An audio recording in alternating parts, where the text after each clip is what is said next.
Assalamualaikum warahmatullahi wabarakatuh.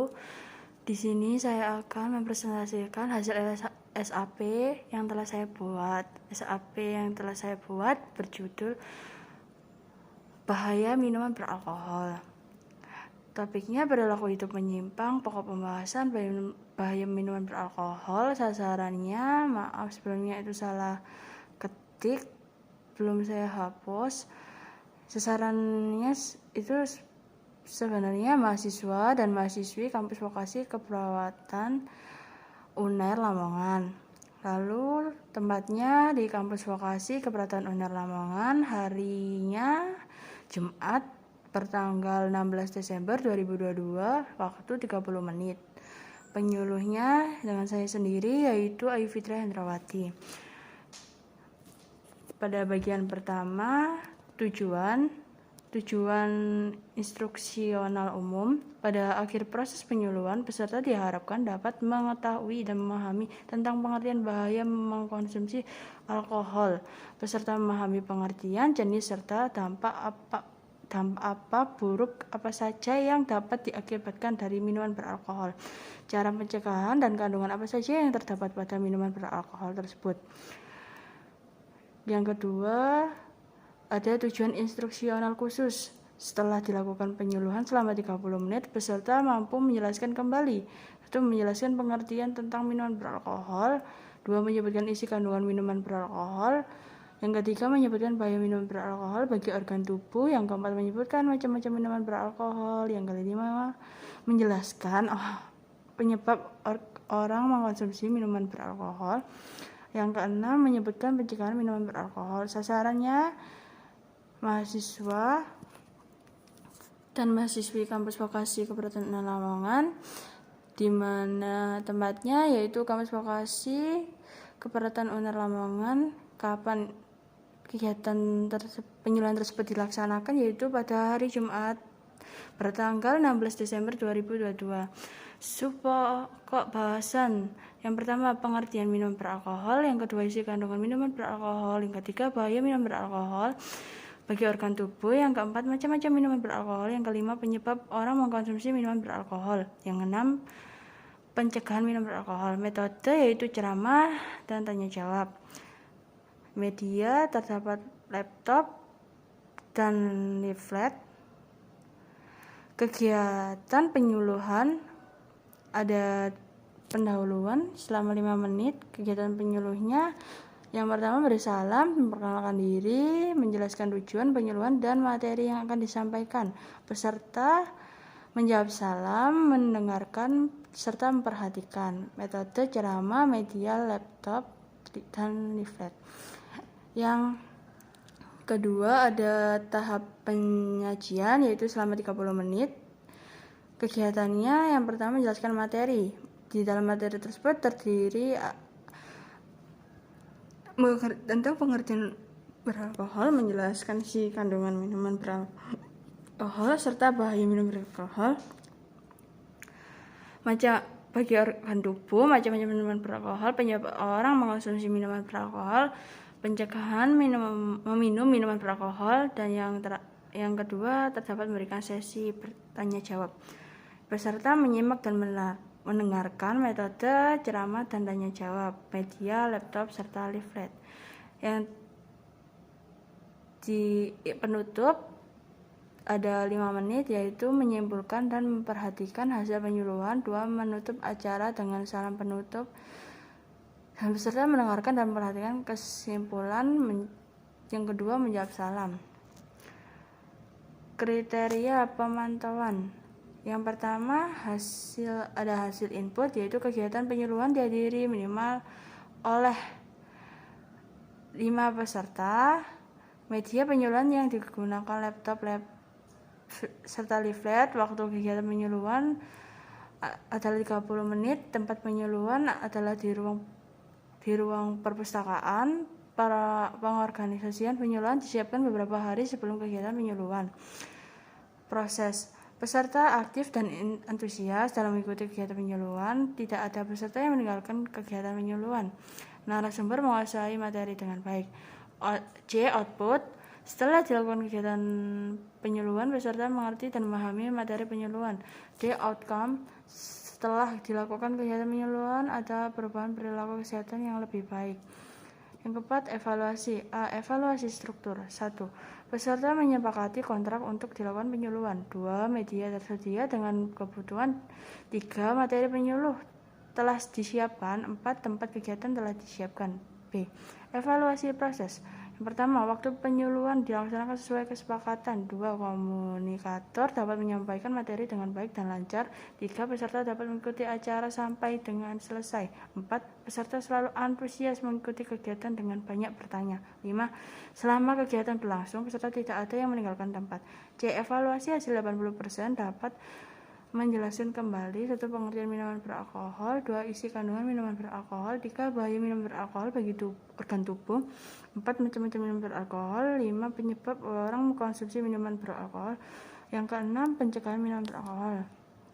Prosedur was test, jenis tes, pertanyaan secara lisan. Budi-budi pertanyaan seperti berikut. Sebutkan pengertian dari minum beralkohol, kandungan apa saja yang terdapat pada minum beralkohol, dampak bahaya apa yang terjadi bagi organ tubuh dari minum minuman beralkohol. Sebutkan macam-macam minuman beralkohol, apa saja penyebab orang mengkonsumsi minum beralkohol, cara pencegahan agar tidak meminum minuman beralkohol. Materi bahaya minuman beralkohol. Yang A. Pengertian minuman beralkohol. Minuman beralkohol adalah minuman yang mengandung etanol.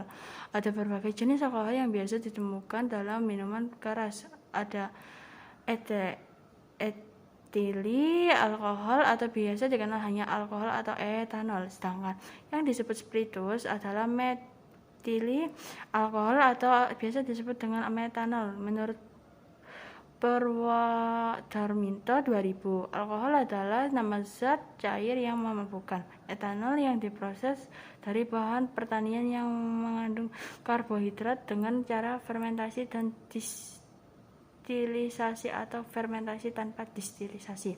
B. Unsur kandungan minuman beralkohol. Minuman keras atau minuman beralkohol juga termasuk zat adiktif. Minuman keras dibagi menjadi 3 golongan, yaitu ada golongan A, B, dan C. Bahaya minuman beralkohol bagi organ tubuh yaitu bisa merusak ginjal dan mengganggu organ jantung ketika memompa darah, merusak bagian hati, membuat mata menjadi buram seiring berjalannya waktu karena efek dari zat-zat alkohol yang tidak baik, membuat sistem pencernaan menjadi rusak karena lapisannya rusak karena zat-zat alkohol tersebut, merusak sistem reproduksi juga, dan membuat kulit mudah iritasi, kerusakan pada tulang juga, menyebabkan osteoporosis, lalu mempengaruhi sistem saraf yang ada di tubuh kita. Jenis-jenis minuman beralkohol ada anggur, bir, brandy, rum, sampanye, tuak, vodka, whisky. Penyebab seseorang mengkonsumsi minuman beralkohol. Faktor internal ada keadaan psikologis, lalu kerohanian, serta faktor individu. Yang kedua ada faktor eksternal, ada A. tingkat pendidikan, B. ekonomi, C. budaya, D. latar belakang kehidupan, E. pengaruh sosial seperti salah pergaulan, F. tidak ada kontrol sosial di masyarakat. F. Pencegahan terhindar dari minuman beralkohol, yaitu bisa salah satunya bergaul dengan perkumpulan yang positif dan bermanfaat bagi lingkungan sekitar ataupun individu dari kita sendiri. Lalu yang kedua, melakukan hobi yang positif, dan jika bisa hobi tersebut bisa membuat diri kita menjadi sehat jasmani serta rohani. Yang ketiga, ada jalani pola hidup sehat dengan salah satu caranya makan makanan-makanan yang bergizi serta seimbang, lalu berolahraga atau sekedar jalan pagi. Yang keempat, kurangi berkunjung ke tempat-tempat yang membuat kita penasaran akan minuman beralkohol. Yang kelima, jangan lampiaskan apapun segala emosi ataupun amarah kepada minuman beralkohol. Yang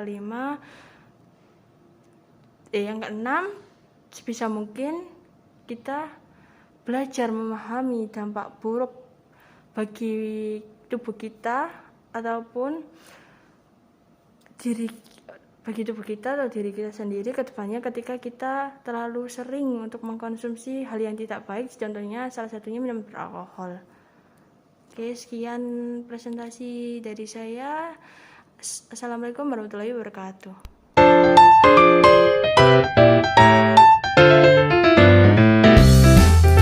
Assalamualaikum warahmatullahi wabarakatuh. Waalaikumsalam warahmatullahi wabarakatuh. Di sini saya akan perkenalkan diri saya terlebih dahulu. Perkenalkan, nama saya Fitri Hendrawati dari Keperawatan Dedika Universitas Erlangga. Di sini saya akan melakukan penyuluhan mengenai bahaya minuman beralkohol.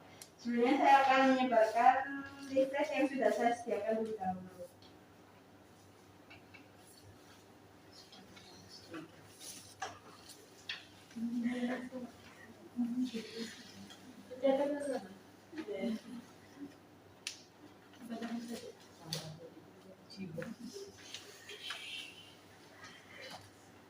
Di sini saya akan menjelaskan sedikit tentang materi saya yang telah disediakan, yaitu mengenai minuman beralkohol, minuman yang mengandung etanol. Saya menjelaskan sedikit mengenai materi yang telah saya siapkan, yaitu mengenai definisi tentang minuman beralkohol. Minuman yang mengandung etanol.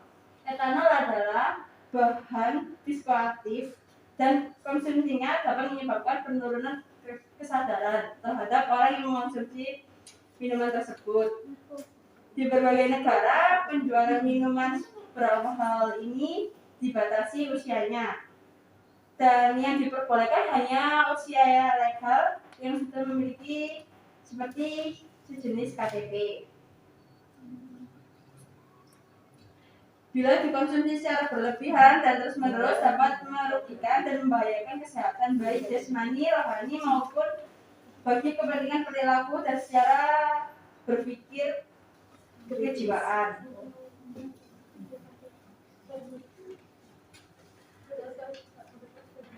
Unsur kandungan isi minuman beralkohol terdapat beberapa golongan. Ada 3 golongan, yaitu untuk golongan A, minuman keras yang berkadar alkohol 1% hingga 5%, contohnya bir. Lalu di golongan B, yaitu ada minuman keras, contohnya anggur atau wine yang berkadar alkohol 5% sampai 20%.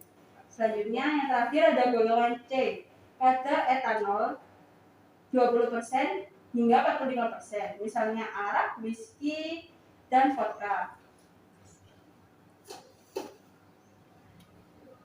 Bahaya minuman beralkohol bagi organ tubuh. Yang pertama, untuk ginjal. Dalam jangka waktu lama, minuman beralkohol secara teratur dan dapat mengganggu fungsi ginjal menjadi abnormal. Yang kedua, ada jantung. Jantung berakibat ke jantung, yaitu jantung dapat merusak fungsi pompa darah ke jantung dengan baik. Yang ketiga, ada hati. Organ dapat rusak akibat minuman beralkohol karena salah satu zat dari alkohol tersebut yaitu etanol dapat mematikan sel-sel yang ada di hati. Yang keempat, mata. Akibat alkohol, ketajaman penglihatan seseorang akan semakin berkurang dari hari ke hari. Yang kelima, sistem pencernaan. Efek negatif dari alkohol bagi kesehatan dapat menyebabkan kerusakan organ tubuh, lapisan internal saluran gastro. Hal ini menyebabkan banyak masalah kesehatan muncul yang berhubungan dengan saluran pencernaan. Yang keenam, sistem reproduksi. Konsumsi alkohol berlebihan bisa menjadi penyebab kerusakan pada sistem reproduksi. Yang ketujuh, konsumsi alkohol dengan jumlah banyak dan terus-menerus juga akan merusak kulit. Kulit menjadi kusam dan kulit dapat berwarna merah dan mudah teriritasi. Yang kedelapan, otak.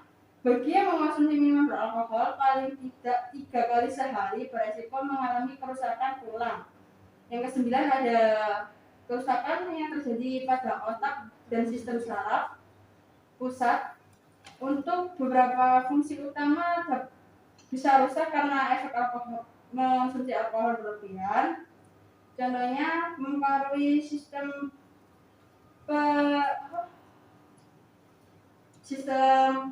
pengingat dan dapat mengganggu distribusi sinyal antara saraf tulang belakang dengan otak.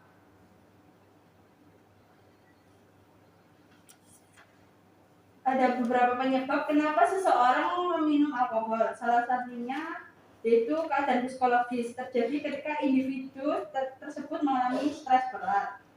Yang kedua, kerohanian. Iman yang dimiliki oleh seseorang tersebut tidak kuat sehingga beranggapan minum minuman keras adalah hal yang lumrah dan mudah terbujuk rayuan teman. Yang ketiga, faktor individu. Rasa ingin tahu dari seorang remaja biasanya dapat tumbuh dan selalu ingin mencari pengalaman baru, atau sering juga dikatakan taraf coba-coba, termasuk juga mencoba menggunakan alkohol. Salah satu pencegahannya bisa bergaul dengan orang-orang yang positif, lakukan hobi yang positif, dan juga harus turut melakukan kegiatan yang sifatnya membangun dan bisa menjadi manfaat untuk orang sekitarnya. Dan yang terakhir, jalani pola hidup dan makan yang sehat. Hal penting selanjutnya untuk dihindari, hal selanjutnya bisa untuk menghindari pengaruh minum-minuman beralkohol. Oke, sekian presentasi dari materi saya hari ini. Apa ada yang mau ditanyakan?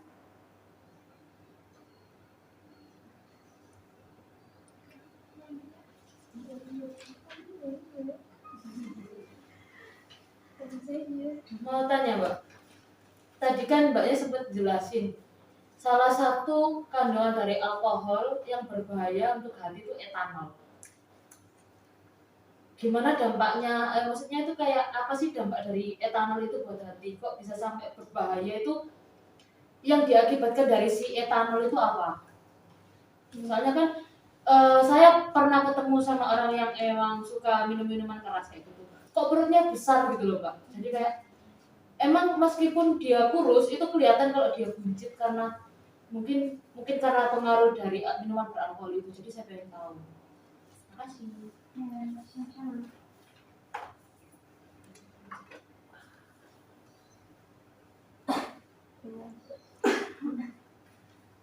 Oh, baru dikat sekali. Kandung dalam bir atau minuman keras dapat menghasilkan zat kimia beracun seperti asetaldehyda. Nah, zat kimia ini bisa memicu peradangan pada hati. Seiring bergulirnya waktu, jika terus-menerus mengonsumsi hal tersebut, bisa menyebabkan sirosis, dan akan lebih parah lagi, penderita tersebut bisa mengalami hepatitis yang disebabkan oleh alkohol. Oh iya Mbak, terima kasih jawabannya.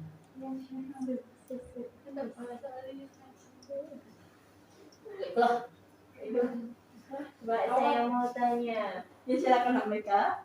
apakah kita kan habis minum alkohol yang berlebih kan jadinya kayak agak pusing, bagaimana gitu kan? Nah, cara mengatasinya kan ada yang beberapa menggunakan degan hijau, mengkonsumsi degan hijau untuk menetralisirnya. Apakah degan hijau itu bisa menetralisir alkohol itu tadi yang ada di dalam tubuh?